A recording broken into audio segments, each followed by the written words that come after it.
En psychanalyse, on a un certain nombre de grands schémas, de grandes structures qui, comme le complexe d'Oedipe, le complexe de castration, enfin peu importe. Hein, mais ensuite, il faut voir, par rapport à un patient donné, comment ça s'est manifesté, comment ça s'est concrétisé. Mais il faut déjà avoir le schéma général et voir comment il va se préciser par la suite, dans un cas précis.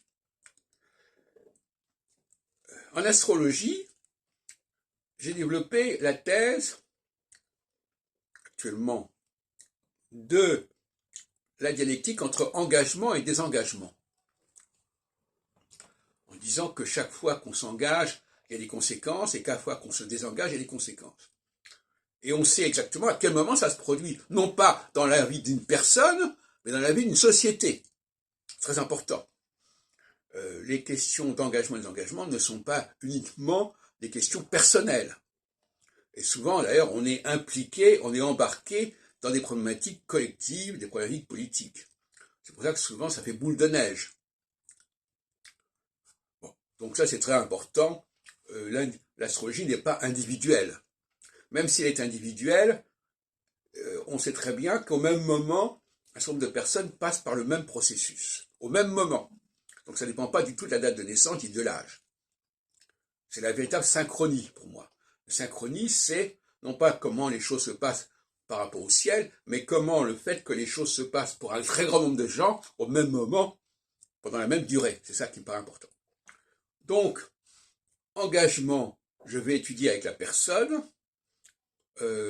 les périodes où il y a eu un engagement. Et quand je dis les périodes, je dis d'abord le moment du changement de phase. Le changement de phase, c'est vraiment le moment bascule. On va donc pointer telle et telle année, hein, ce sont toujours les mêmes années d'ailleurs, de toute façon.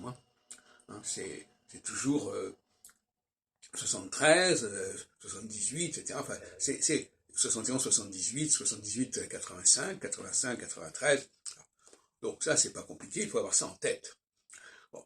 Donc, alternativement, vous vous êtes engagé à ce moment-là, c'est-à-dire que vous avez voulu que des choses qui avaient été retardées, qui étaient attendues, puissent enfin se réaliser, et vous l'avez fait avec plus ou moins de doigté, sans forcément peser toutes les conséquences de ce que vous avez fait, de ce que vous avez décidé. Et inversement, quand arrive une phase solsticiale, parce que là on parle de la phase équinoxiale, vous décidez d'arrêter quelque chose, de freiner quelque chose, de repousser quelque chose, avec également des conséquences considérables.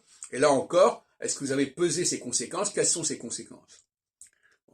Il s'agit pour l'astrologue que la personne vive son réengagement de manière heureuse et son désengagement également de manière heureuse. C'est toute la question.